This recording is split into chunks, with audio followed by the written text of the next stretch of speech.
Bum bum bum bum bum bum bum bum bum bum bum bum.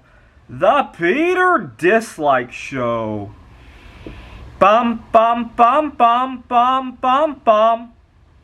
I got into a little bit of an internal conflict with myself yesterday over intermittent fasting. As many of my viewers know, I like to think of my relationship with myself as being romantic and sometimes almost a marriage.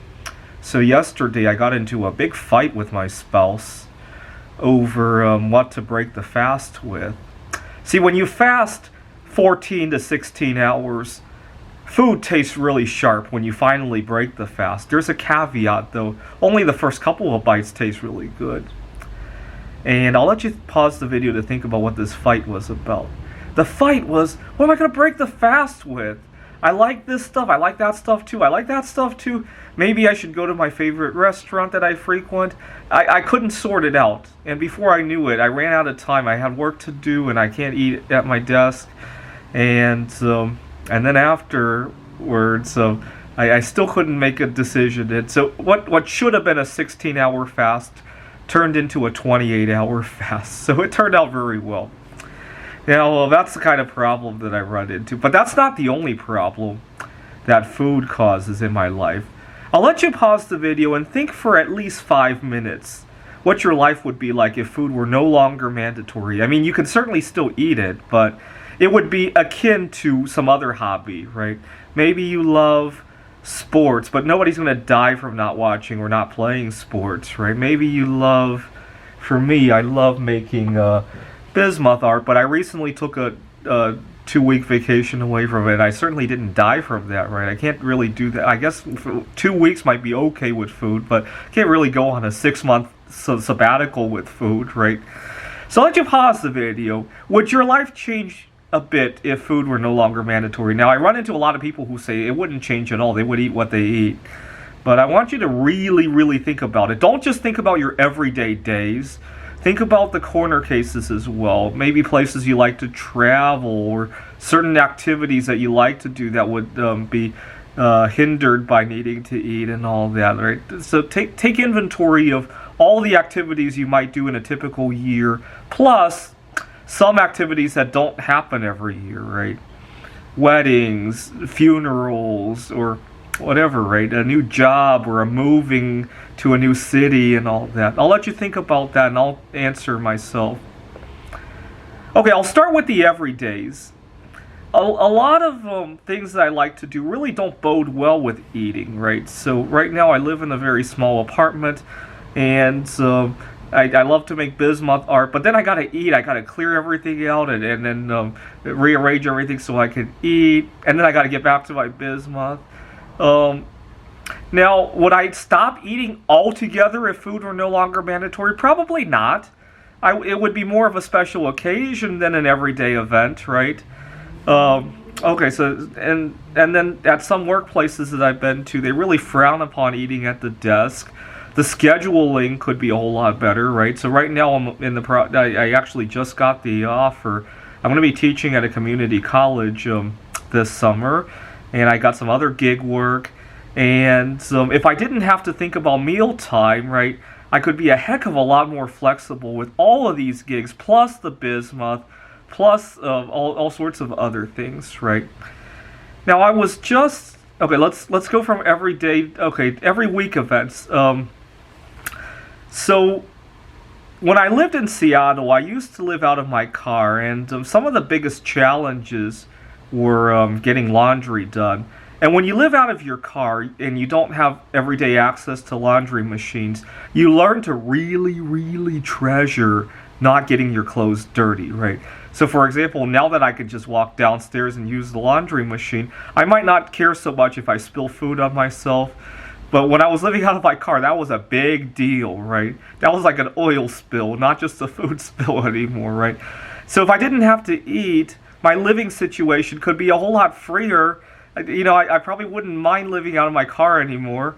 Well, here in Phoenix, it might not be so comfortable in May or June, right? But you get the idea, right? Things would be freed up a heck of a lot more. Okay, now let's think about yearly events, the vacations and all that. I was just talking to a friend of mine overseas about visiting her. She and I have some similarities in terms of our, marital status. And, but I was thinking about all the inconveniences that have to go into it. I got to get on a plane and have to think about how mealtime fit. I guess for a flight, I might not think about it that much. But certainly when I get to her country and I have language barriers, having to look for food, and food has to come out the other end. I don't really like using unfamiliar toilets, especially at the airport, on the airplane, in a foreign country. I traveled to Macau a few years ago, and their toilets are really awkward. You gotta stand and all that, and kneel over, and I really didn't like it. And if I could do away with that whole process of having stuff go in one end and stuff go out the other, I'd be a heck of a lot freer. Now, speaking of the new job that I'm taking, social issues revolving around our choice of food is also another challenge that I routinely run into. I have some dietary restrictions. You may not know this, but I'm a high-functioning autistic, and I do really well with a restricted diet. Unfortunately, I do well with the diet. Other people like to suffer on my behalf and think I'm missing out on fun stuff and all that. Right? When I'm fasting, people say, come on, life's too short for that. No, life's too short to miss out on fasting. But good luck getting most people. Now, if they don't understand it and they just want to live and let live, sure. The problem is when you get entangled in people's favoritism because of this. So how many U.S. presidents have we had that had a dietary restriction or an allergy or a religious restriction to eating something? Not that many. Why? I suspect it's because there's a huge societal barrier to getting very far. People judge, right? So I guess the only president that immediately comes to mind is George H.W. Bush, when he didn't like broccoli, and so he was only a one-term president, right? He was preceded and followed by two-term presidents, but he was one term, probably because of his dietary restriction, right? Anyways, that's how my life would look like without food. But that's for me personally. On a societal level, I suspect we'll have more fun stuff if we didn't stuff our faces all the time, right? We might create more art. We might travel more. Now, speaking of the travels, I recently was thinking about how much money I spend on food, but it's not just the food that costs money. You also have to think about the time you spend eating, what you could do with it. And when I added it all up, it was an astronomical number. I'll let you work out the calculations on. Don't forget, it's not just time and money as well. It's also all the ancillaries that have to go to support an eating habit, right?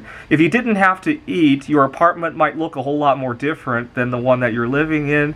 Your transportation needs might be different. You got to really think about it. When I did the math, it was incredible how many things could be saved if we didn't have to eat. And anyways, so I suspect we'll have more art, more travel. We'd be a whole lot more progressive. We wouldn't have all this judgment about what people eat and all that. Things would be a whole lot cleaner. Our clothes would last longer. Our car would last longer. And that's what I meant by the total package cost of it, right? Anyways, I thought about writing, because I probably won't live long enough to see the day when all of this comes true, but I thought about writing a novel about this.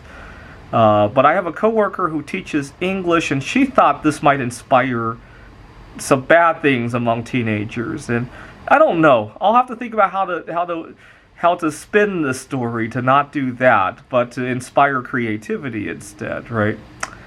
This is the Peter Dislike Show. Bum bum bum bum bum bum bum bum bum bum bum bum.